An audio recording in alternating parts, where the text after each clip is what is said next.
Disons que ça fait 30 ans à peu près que j'ai plongé dans les recherches artistiques.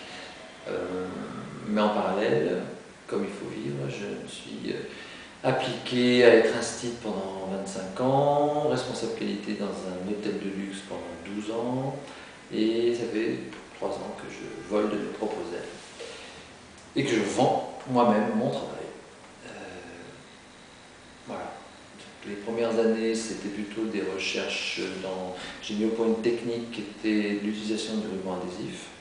Et donc ce ruban adhésif, je voulais en faire une matière magique. En fait, je crois que le mot qui revient constamment dans les périodes qui se succèdent, c'est le mot magique, le mot transcendance, le mot voir au-delà de. Voilà.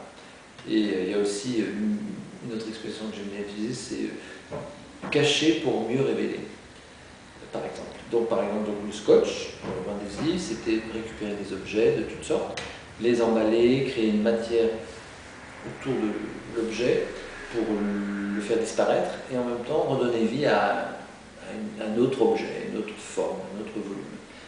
Donc ça, j'ai fait ça pendant très longtemps. Ensuite, j'ai épuré un peu le système en créant des corps de lumière qui étaient du ruban adhésif tramé sur des structures. Ces corps de lumière ensuite sont devenus des portes de lumière qui étaient là encore des cadres créés par des ébénistes avec des proportions que je dessinais, que je donnais. Et puis, c'est derrière ces portes de lumière que j'ai commencé à faire mes premières photos que j'ai vues comme étant des photos qui tenaient la route. Et donc cette série, je l'ai appelée Photoscotch. Ensuite, donc le principe des photoscotch, c'était faire placer des personnages, car essentiellement ce sont des portraits, mais les photoscotch, ce sont des personnages qui posent derrière un filtre, un film de trame de ruban adhésif, et dans une lumière solaire. Et en fait, tout le propos, ça fonctionne bien, je pense, c'est parce que j'utilise la lumière solaire. Alors après ça,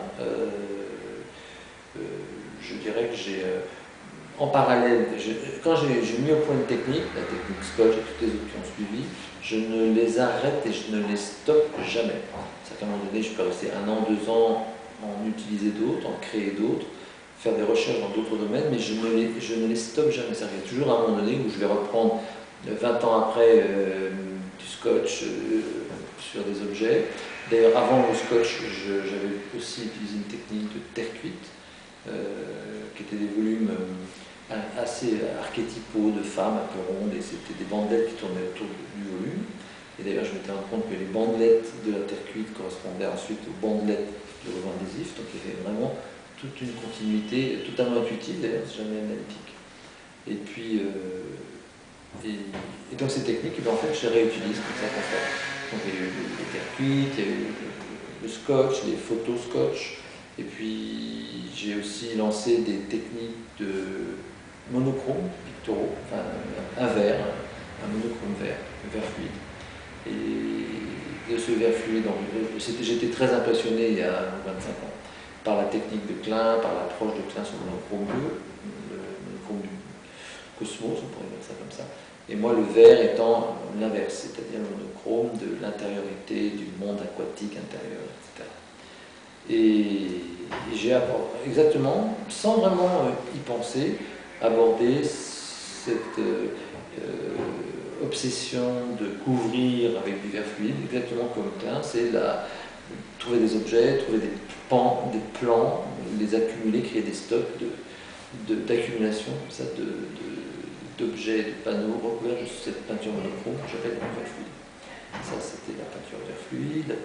Ça a été très actif pendant 5 ans, 4-5 ans. Et de là, donc, les portraits scotch un peu en parallèle. Mais donc, toutes ces périodes, il n'y en a pas une qui a commencé puis qui s'est arrêtée, et puis une autre qui a suivi. C'était tout se twistait un peu, se tuilait un peu comme ça, constamment. Et encore maintenant, même quand j'utilise une technique photographique que j'avais lors du miroir, qui est une technique avec des prises de vue dans des reflets de miroir, eh bien, il n'y a pas 6 mois où la technique évolue et je vais passer d'un type de miroir à un autre type de miroir. Et donc à chaque fois, je crée des strates comme ça de recherche, et je reviens en arrière, et tout à coup j'en trouve une nouvelle que j'explore, et à nouveau je retourne en arrière. Voilà. Donc c'est exactement comme un gamin, je crois, qui joue avec ses petits jouets.